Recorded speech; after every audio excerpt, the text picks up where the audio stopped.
Hi, everyone. My name is Cameron Duncan, Organizational Change Leaders. So please check out the Online Prosperity Show with Prosper. On this show, we'll be talking about navigating change, my love for dogs, and my failed football career.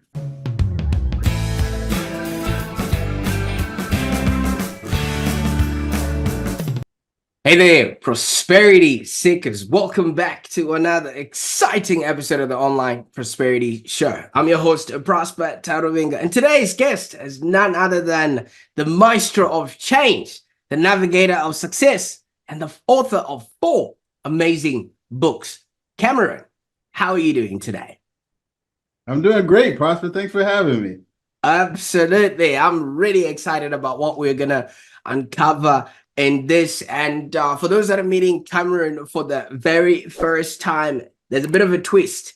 See, Cameron's first and last loves are writing and music, and he just happened to find the perfect harmony in helping people succeed in the symphony of change. So get ready for a roller coaster of insights. And I know there's going to be a lot of laughs because I spoke to Cameron a little bit before. There's so much in his story that we're going to be uncovering, and maybe a few unplanned chord progressions as we dive into the world of navigating change with Cameron. And I think this is going to promise to be one of the best episodes we've had in a while. So buckle up and let's set sail on this incredible journey. Now, Cameron, walk with me for a little bit. I know because swimming is not one of your fortes. Could you tell us a little bit about who Cameron is and what it means to for the work that you're doing, helping other people navigate change for themselves and the individual and the organizations they work in? Well, I'm somebody, I'm just, a kid from, Michigan that happened to fall into an opportunity to really be able to help people be successful. And, my first love, when I was a kid, I wanted to, be a safety for the Detroit Lions. That didn't work out how I planned it. And then, my fell into the love, obviously, of just writing. And, what I really liked about that was just being able to relate to people on some level, right? Relate to the experiences people had in life and, be able to impact them emotionally. And so going into, the profession I am of being in the change space and being able to help people be successful, to feel safe, to feel comfortable, and just to see people and organizations progress, through changes, something that I'm excited about and passionate about. Absolutely. So from wanting to, you wanted to be a pro football player then for the Detroit Lions. Yeah, that was my goal as a kid. I wanted to be a safety for the Detroit safety corner for the Detroit Lions. So that was in like, my little journals and things like that as a kid. So yeah, well my football dreams ended, it was like, what's the next path? And it was, writing's always just been something that's really been important to me. And at the time, I was in that, phase, being done with college and things like that and looking at what my next move would be professionally. And I was working in the entertainment space. And in the entertainment space, it was a situation where we had just from a cultural standpoint, it was really like a toxic type situation, high turnover on the way employees were treated, and just learning a lot about that space and saying like, wow, this is something that, if I was ever in a position, to be able to impact this, to, change the way organizations communicate with people, to change the way how change is dealt with and navigated throughout organizations, that's something that I would like to be a part of. And just so happened, like right around that time, this profession of change management or industrial and organizational psychology was really blossoming. And so it was just really a natural fit to me to fall in. Oh, I can so imagine. Now, obviously when kids are watching, football, they actually have this whole aspiration of, I really want to be that, I really want to do that. Did you have any sort of role models around you that sort of inspired you to want that? From the football space or from the change space? Well, yeah, sort of any role models that you would have looked at and say, you know what, if I can just be a quarter of that guy, I think that would be the Yeah. best thing yet. So football wise, my guys were Deion Sanders and Lawrence Taylor, Barry Sanders. And it's amazing now to see, how as you just use the example of Deion Sanders, who's Coach Prime. Now everybody, even if you're not familiar with football and his football career, a lot of people know him as Coach Prime now. But just the impact that he was able to make on the football field is just being a trend, just being such a talented athlete, but also being his mental preparation and understanding of the game was just unparalleled. And seeing that now is like from his after coaching career where he's been able to go into, these football programs and change the culture, right, of these organizations and just build things up from scratch. So right now, like he's a great example of how to influence and create positive change, So it's back then when I was a kid, it was Deion Sanders, and to a degree now it's Deion Sanders. And additional to that, it was also people like Martin Luther King Jr. We're recording this on Martin Luther King Jr. Day, but Martin Luther King Jr. was a big influence to me because to me he was the epitome of the original change leader.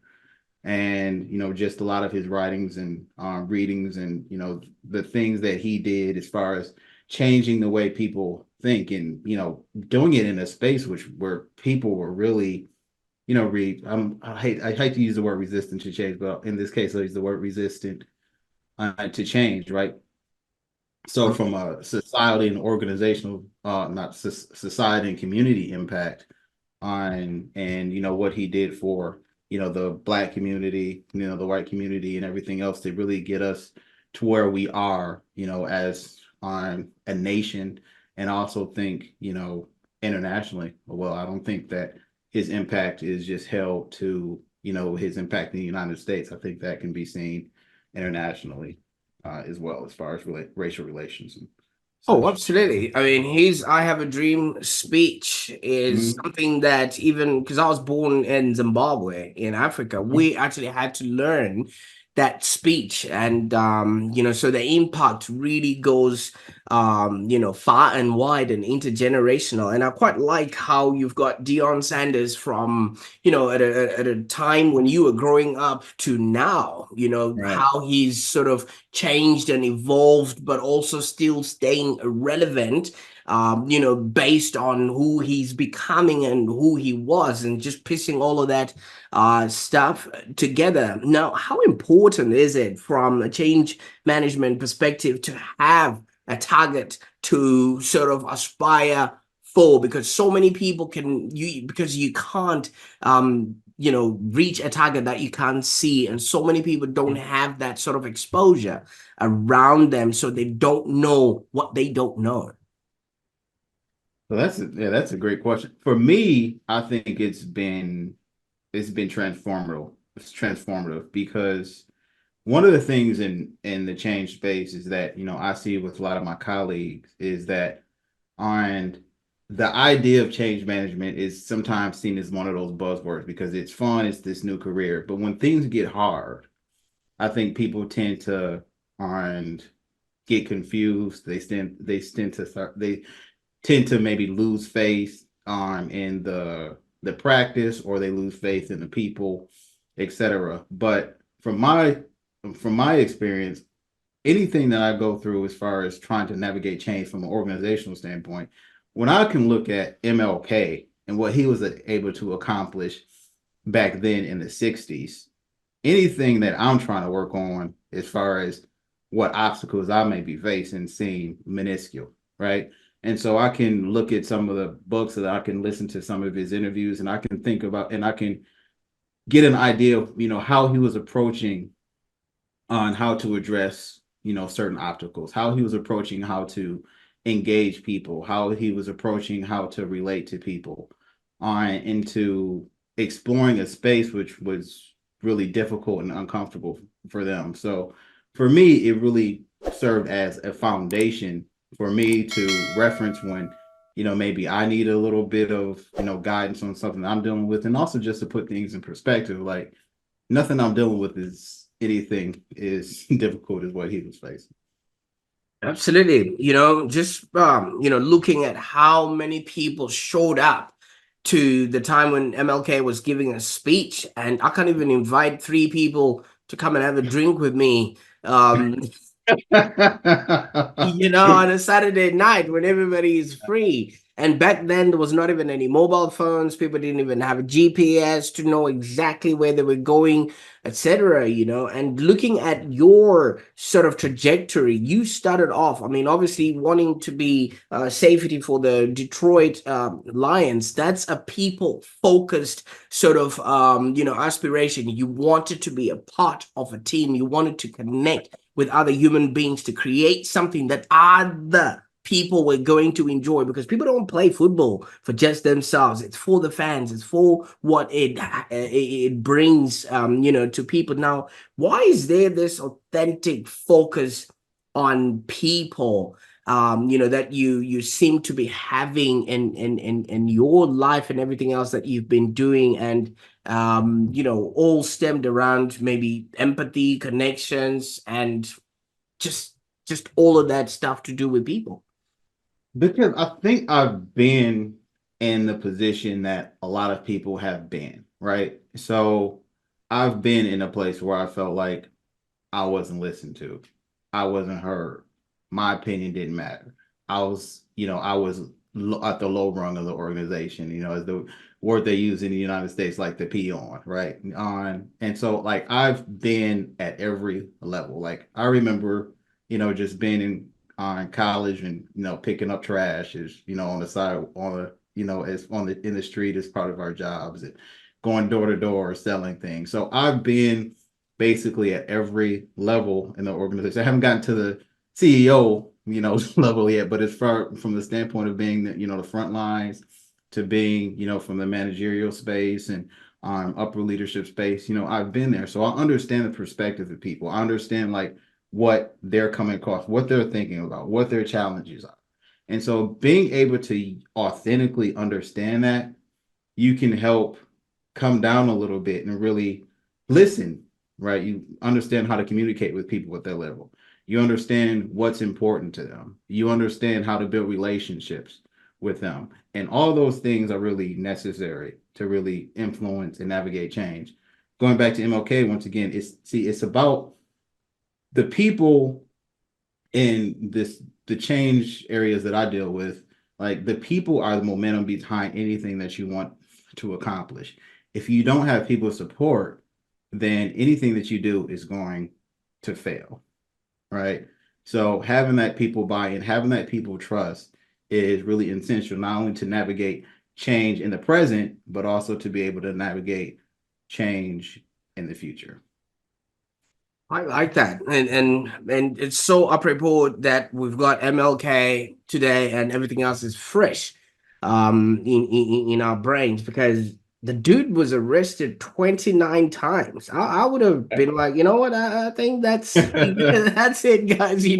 I'll just go back and go do whatever I should be doing. And you mentioned that, when he was inviting people over, so some of them were really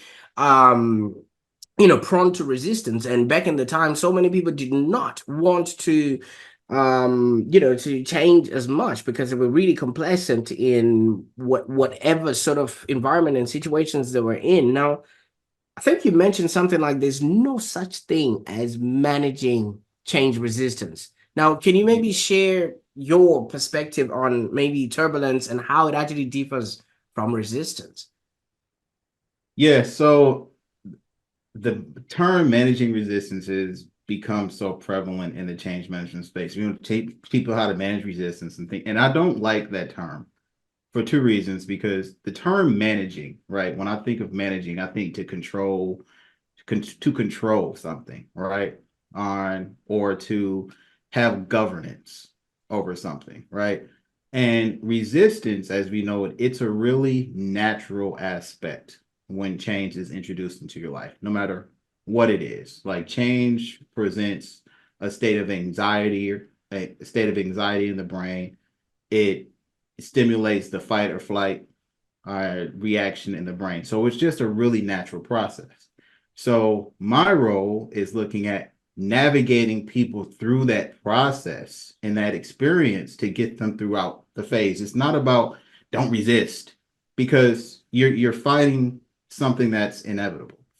And a lot of times when we get focused on, well, need to stop them from resisting, we start pushing it as the resistors are the problem, right? When from the standpoint of a lot of the initiatives that I'm working on, we're presenting the stimulus, right? The negative stimulus, which they're reacting to.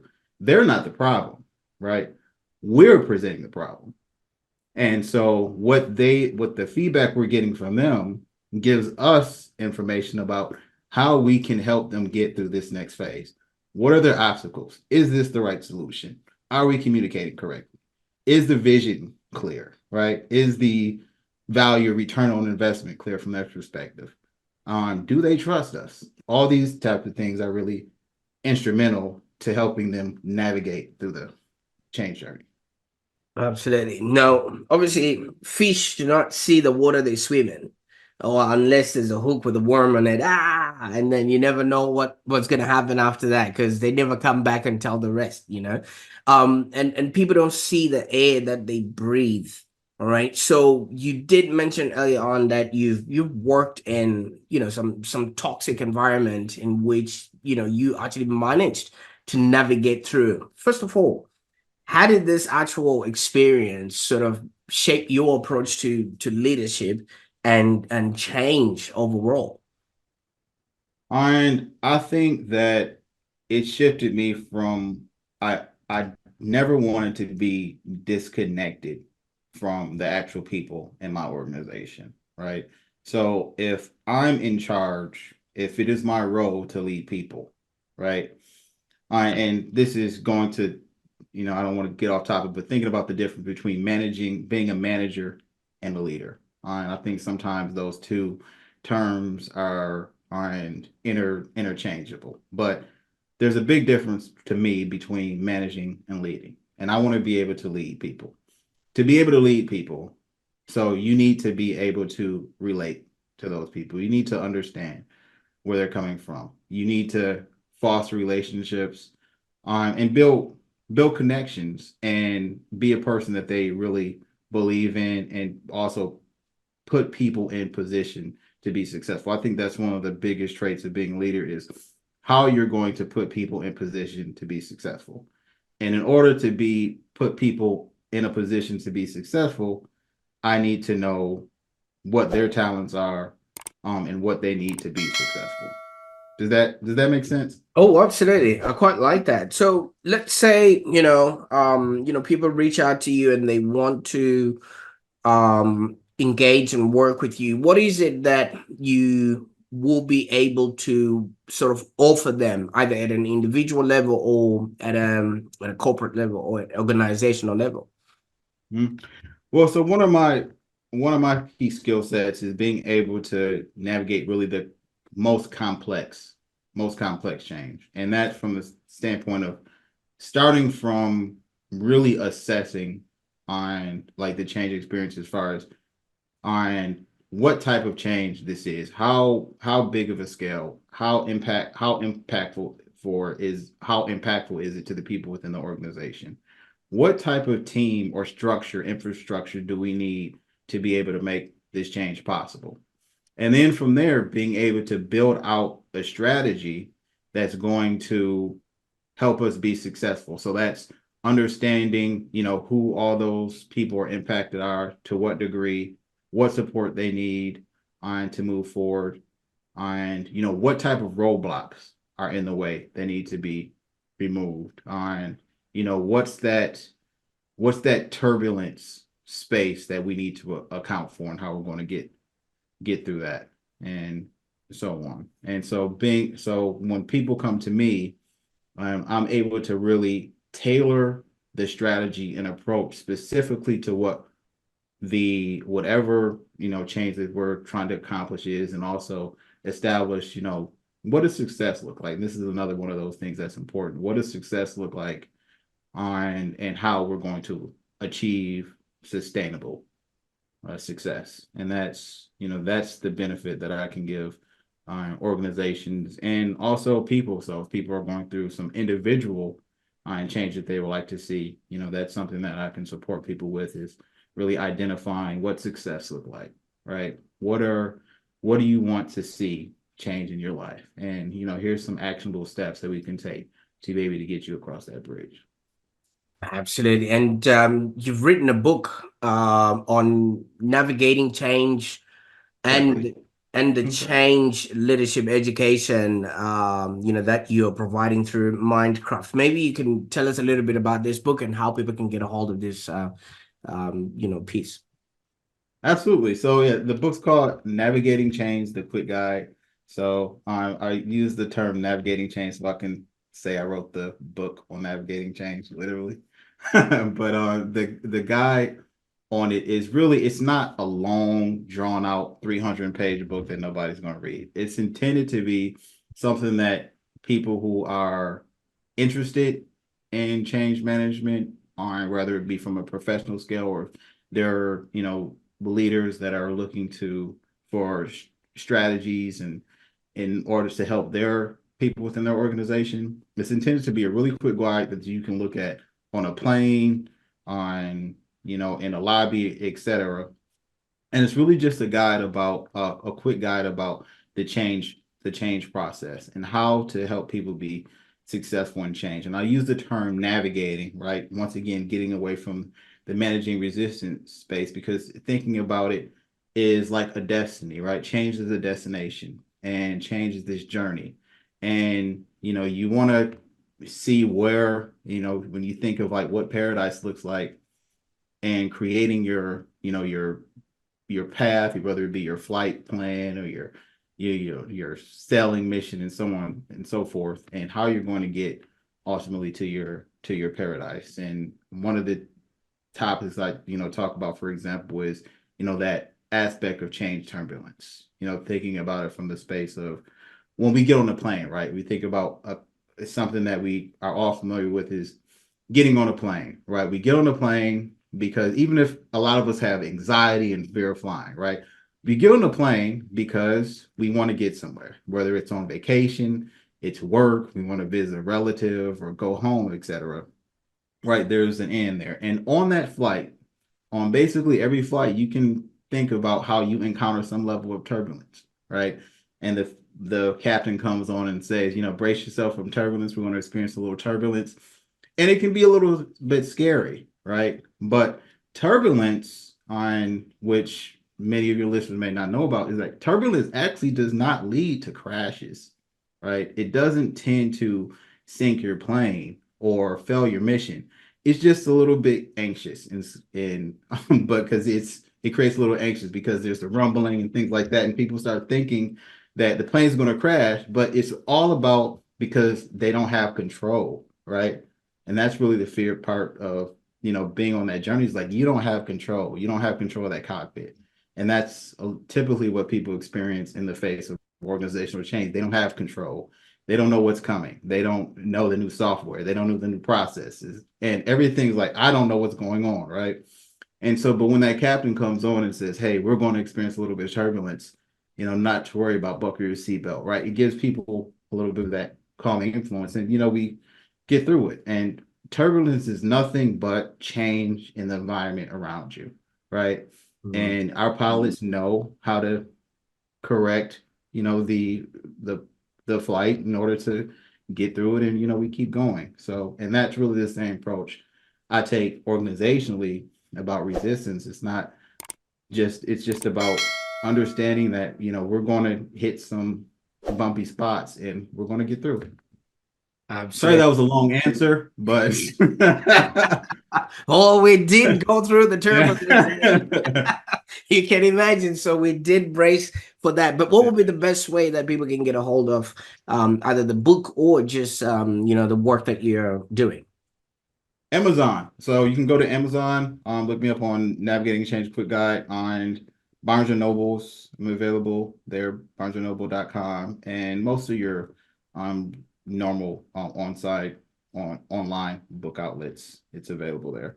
Absolutely. I'll definitely put all the notes in there so that people can follow through and actually, start navigating change and things of that nature. Now, speaking of change, your dream of, being safety for the Detroit Lions, I mean, that was a little bit brave. I mean, since I think 1957, the 1957 championship, the Detroit Lions, I think you've only played two playoff games and only since 1991 seasons and 1991 and I think 2023 season, and you guys are the only franchise operational in the entirety of the Super Bowl to not even appear on the Super Bowl. And maybe that is why you have now resorted to a life of finding a ranch and just taking senior dogs there and living a life at the ranch and not worry about the Detroit Lions because those Lions ain't roaring.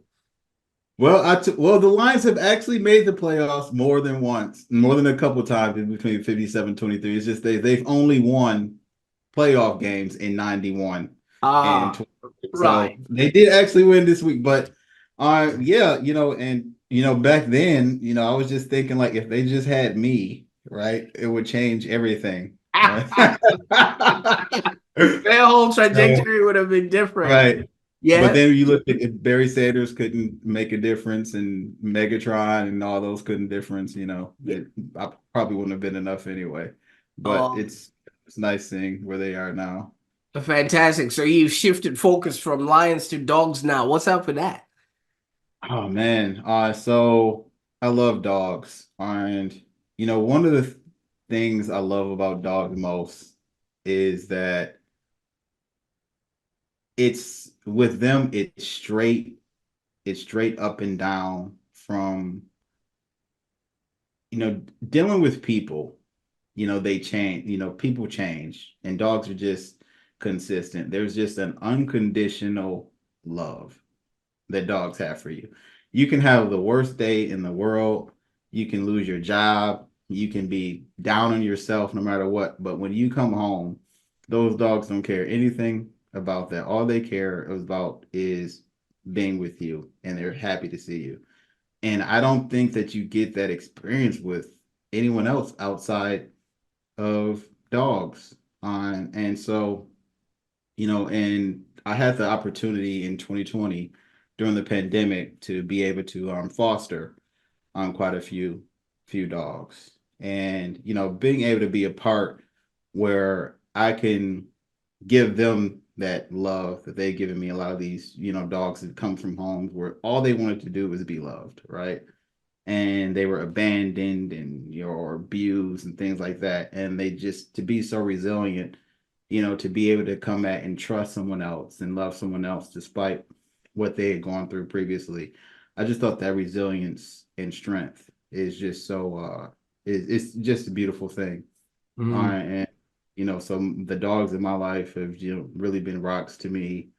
And I wanted to be able to create something for them in the future to create a space specifically for senior dogs that are abandoned and they're forgotten about, to create a space where they could live out their days on loved and peace instead of just being in a cage feeling forgotten and euthanized. So Absolutely. I quite like that because, dogs really get us out of our element. First of all, like you say, that unconditional love, and yeah. they're really good exercise partner. I mean, you can walk with them and Yeah. swim with them. I don't know. Is Yeah. that part of what you're going to be doing as well at the ranch? Is there going to be a pool at the ranch? Oh man, I didn't think about the pool. I was thinking about I would like to have like maybe a lake. So I would like to have, a few acres of land, maybe a lake and something like that, and really just have a space where I could, take in as many, dogs as possible and also have, a campus with, animal services and care on the ranch and, training and things like that. Really just to create a campus, on sort of the name would be called Ranch Rocky, based off my first foster, Rocky, who was a Rottweiler who passed in 2022. So yeah. Absolutely. Well, I really enjoyed having this chat with you, man, Cameron. And I enjoyed it also. Thank you. for our viewers out there, there's just so much that we can unravel in all of this. Now, what can people expect in the future? I mean, you've written books, and now we're talking about the ranch, but there's going to be something in between that that you're probably working on, and that people can actually get excited about, so they can follow you a lot more. Yeah, absolutely. So I'm launching Change Land, and that is my own change organization where my aim is to support organizations and people who are experiencing, challenges with change. So, if there's a issue that maybe your business is facing and that you need some, change professional support and guidance, we'll be available to provide some services there. If you just need some change management coaching and you want something that is better than what you just Google, but really to understand on, the people dynamics, of change and really to understand that, and really just to, be a better change leader in your organization. We're here for that executive coaching, and so on and so forth. So I'm looking forward to that and change land in the upcoming year. Absolutely. Well, there you have it, folks. A journey through the rhythm of change with Cameron himself. And I don't know about you, man. Check this out. My notepad is filled with golden insights. I've just been looking at all the things, and you should also see my screens on there, just really trying to piece together this show. So if you want to explore a lot more about Cameron's wisdom, you've heard him, he's better than Google. Just grab a copy of his book and check out his consulting services. I'll definitely put all those links in the show notes below. And I should think here's a kicker, guys, for those that want to actually dive deep into the symphony of success. I encourage you to actually hit the subscribe button, and I maybe watch this episode again, and stay tuned for more mind expanding insights on the Online Prosperity Show.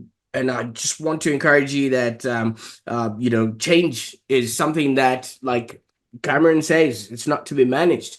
And I think, it's something that needs to be explored. So, if you can actually get yourself involved in all the change that needs to happen around you, you could be the change that you seek.